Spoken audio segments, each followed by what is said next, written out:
because we just can't let a good thing be a good thing.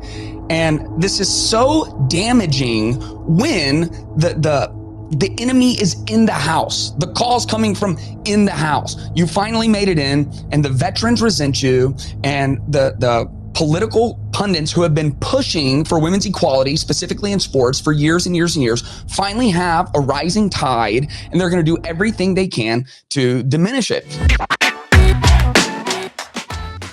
Caitlyn Clark just recently ended her historic NCAA run. She is the all-time points leader, men and women, in the NCAA. There were like as many people tuning in to Caitlyn Clark's women's NCAA games as there were the men's Final Four games, which is historic. That isn't something that has typically happened. She was drafted right away. She's already playing in the WNBA because of the way the seasons line up. It's like the college season ends, WNBA season begins. So there was really no lag between her college performance and then, like, you know, a month, 6 weeks later, she's in the league, she's playing, and the reception has been very interesting. The fans are showing an interest in the WNBA at a level higher than ever before. She was drafted by the Indiana Fever. All of their games have historic attendance. The tickets are being sold for historic prices, and the WNBA has struggled in its entire existence. It's never turned a profit. It is subsidized by the NBA. The Men's National Basketball Association subsidizes the WNBA every single year just for it to be able to survive. That's not a value statement. That's just a factual statement. That is what happens. It does not turn a profit on its own. And because of that, the women are paid a fraction of what the men are paid. The attendance is a fraction of what the men's attendance is. The TV deals are a fraction of what the NBA's TV deals are. So it's just really, really struggled. And all of a sudden, it has become a focal point culturally. Caitlyn Clark has stirred interest in a way that we haven't seen. I certainly have never seen. I don't think that WNBA has ever seen this much interest. And you would think everyone would rejoice, right? Because when one person eats, everybody eats. And when one person has success, everyone has a shot at success. And a rising tide, which Caitlyn Clark is like this rising tide for the WNBA. It lifts all the ships, which means all of the players get more exposure, which means all of the players have a chance to make more money, which means all of the games could be better attended. So you would think there would be nothing but rejoicing and celebrating, but that's not what has happened. On the court, it seems that many of the players, some of the veteran players who are still in the league, are very resentful at the amount of attention that she is getting. Now, this isn't necessarily new. You know, LeBron comes in the league and he's the chosen one, and there are a lot of people who want to sit him down or shut him up, right? And you got to rise to the occasion and prove yourself. But what's happening with Caitlyn seems even more out of pocket than that. Not only is she taking big hits, hard fouls, a lot of trash talking on the court, she also has political pundits like Sunny Hostin from The View coming after her, saying that she's only popular because of things like white privilege and pretty privilege. So let's take a look at Sunny Hostin's take. I've been a basketball fan since I can remember. I played basketball with my dad in Harlem when I was 5 years old. Mm-hmm. So I remember loving the game, and the game not necessarily loving women back, right? At all. And the WNBA started in 1996. Mm-hmm. First games played in 1997. It's 2024, and we're just really now talking about it. And so if Caitlyn Clark is the vehicle that will bring this sport that I have loved so much and so long to little 5-year-old girls playing in Harlem, I say yes, bravo. Yeah. I have no problem with that. So far, so good. Now, she is taking the game of basketball and turning it into a character. I love basketball. Basketball just didn't love me back. Basketball doesn't love women back. You know, basketball is a sport. It's just a set of rules and some equipment. It is true that there has not been interest in the WNBA like there is interest in the NBA. There historically hasn't been interest in college sports like for women like there has been in college sports for men when it comes to basketball. And so what she's saying at the beginning is great. Like, so if Caitlyn Clark is the reason that we start getting our flowers, fantastic. It's what happens next where it goes off the rails.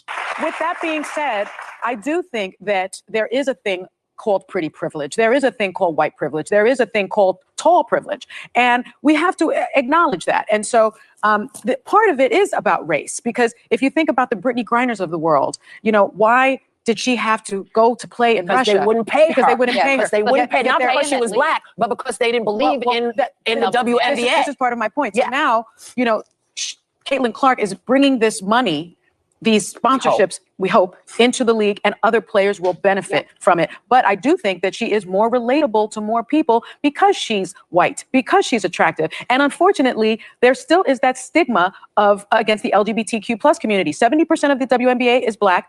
A third of the players are in the LGBTQ plus community. And we have to do something about that stigma. In this country, I think that people have a problem with basketball playing women that are lesbians. Okay, so a lot of accusations with zero evidence to show for that. And basically, now there is one thing she said that I just wholeheartedly agree with. I try not to play the intersectional game. I don't like to view myself as a victim, but can we just all agree that there is such a thing as tall privilege? I'm not mad about it. I don't have intense height insecurities because all I wanted to be was 6 foot and I ended up being 5'11" 3/4. And that just feels like God really, really making it to where I could be humbled just a little bit. So it's not that I'm super bitter about it or anything, but tall privilege, dude, if I'm 6'3", I could dunk. All right. So all of this is taking a very good thing. It's so good. And there's no way for anybody to talk about this without saying it's good. And anytime someone goes, with that being said, typically what that means is everything I just said, basically throw that part out because this is what I really mean. You know, it's great. I love basketball and nobody cares about women's basketball. And now because of Caitlyn Clark, people care about women's basketball and it's going to be so good for women.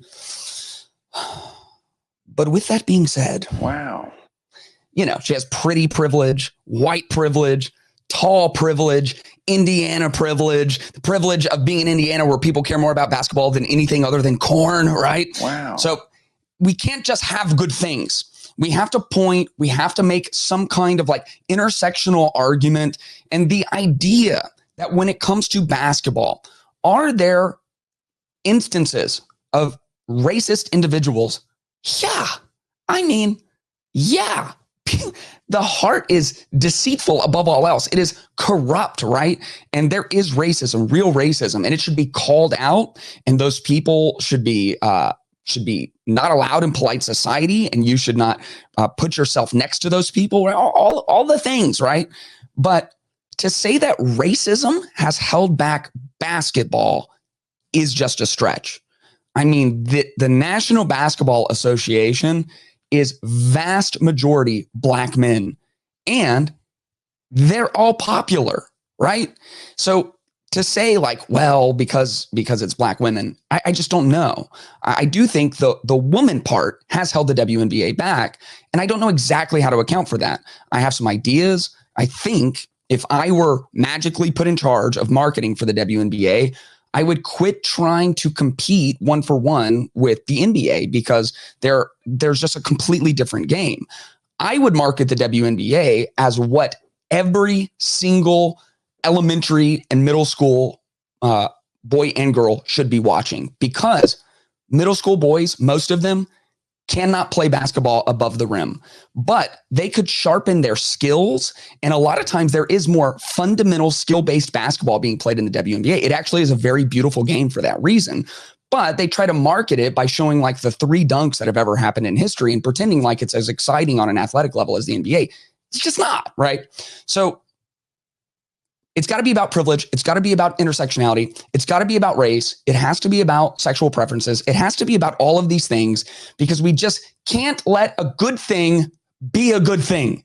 And this is so damaging when the enemy is in the house. The call's coming from in the house. You finally made it in and the veterans resent you and the political pundits who have been pushing for women's equality, specifically in sports, for years and years and years, finally have a rising tide, and they're going to do everything they can to diminish it. In James 3:16, it says, where there is envy and selfish ambition, there is disorder and every evil practice.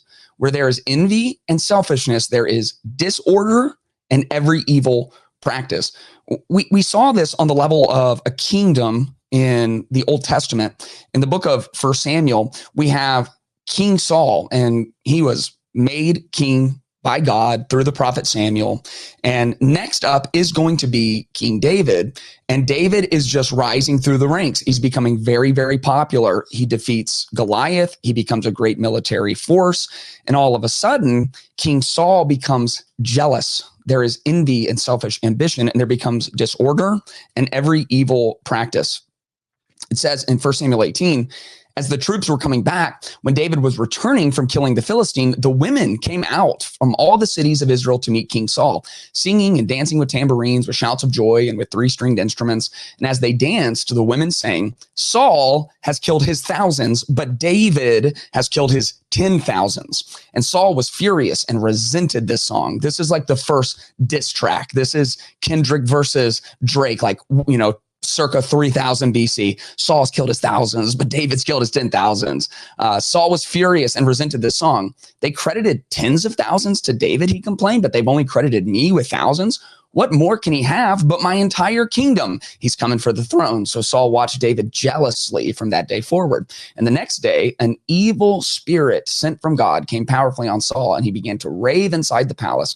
David was playing the lyre as usual, but Saul was holding a spear, and he threw the spear, thinking, I'll pin David to the wall. But David got away from him twice.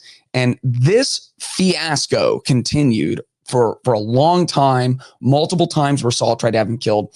David ends up having to run for his life, to live in the caves on the outskirts of town for a long time. And Saul ultimately loses his kingdom and loses his life because he has a rising star in his midst. And instead of embracing that and celebrating the good that can come from that, he turned jealous and selfish and bitter and resentful. And ultimately the kingdom crumbled around him. And in the kingdom of the WNBA, there is a rising star. And I hope for their sake that they will learn to embrace what Caitlyn Clark could bring to the WNBA.